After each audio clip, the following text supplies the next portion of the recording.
Mga kabisaya, kumusta ug mayong adlaw?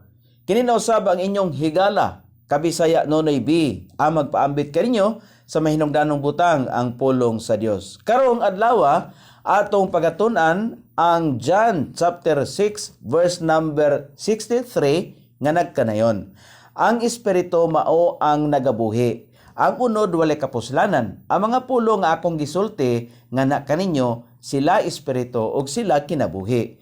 Ang Dios usa ka espiritu ug kadtong nagsimba kaniya kinahanglan nga mosimba kaniya diha sa espiritu kamatuoran.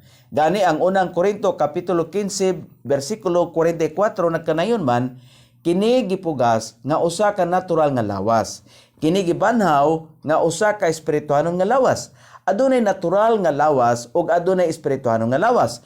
Nagpasabot nga ang lawas nga moadto sa langit espirituhanon.